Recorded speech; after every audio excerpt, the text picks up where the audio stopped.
Ce lundi 15 mai, Apolline de Malherbe a réagi aux déclarations polémiques d'Éric Roy, entraîneur du Stade brestois, au sujet de l'homophobie.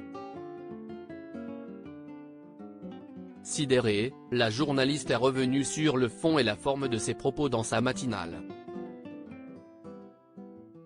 À 48 heures de la journée mondiale de la lutte contre l'homophobie, le climat est tendu en France. Le week-end dernier a été riche en polémiques, notamment du côté du football. En effet, lors de la 35e journée de Ligue 1, plusieurs athlètes ont refusé de porter un maillot sur lequel leur numéro était aux couleurs de l'arc-en-ciel, symbolisant la tolérance.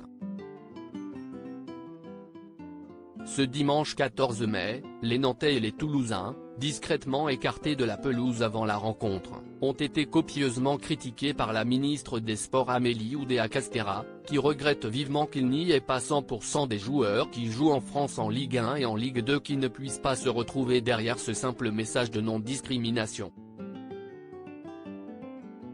L'affaire prend de l'ampleur au vu des réactions, notamment, d'un entraîneur. Des affirmations qui ont choqué les propos d'Éric Roy, représentant du Stade brestois, ont interpellé des milliers de gens ces dernières 24 heures. Celui-ci affirmait en conférence de presse pas plus tard qu'hier, « On sait très bien que la Ligue elle s'engage, même si je pense qu'on doit surtout s'occuper du football. Mais si tu le fais, fais-le pas dans les 3 derniers matchs.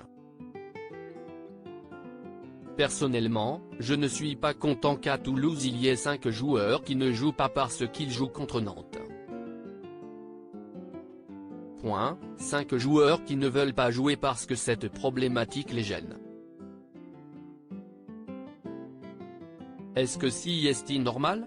Est-ce que si est-il équitable? Non. Et si est-il une responsabilité de la Ligue d'avoir placé cette journée, de la lutte contre l'homophobie, à ce moment-là dans les derniers matchs?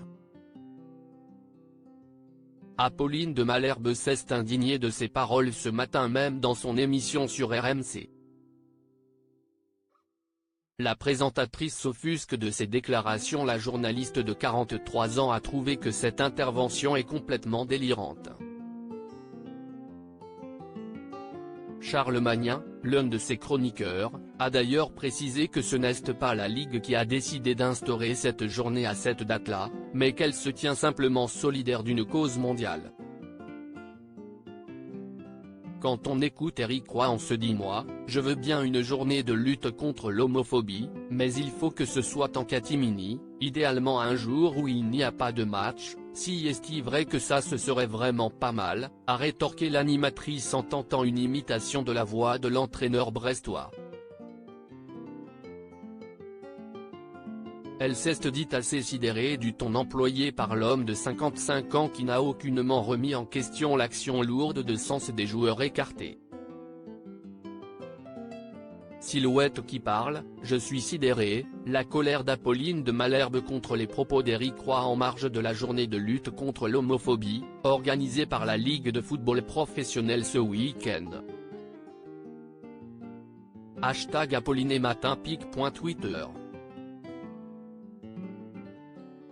Comme BBGG2NP5KJ, Apolline Matin @ApollineMatin, mai 15, 2023. À lire aussi. Ça l'a surtout agacé, Apolline de Malherbe revient sur son étonnante comparaison entre Marine Le Pen et Paul Mirabel dans LOL, qui rit, sort.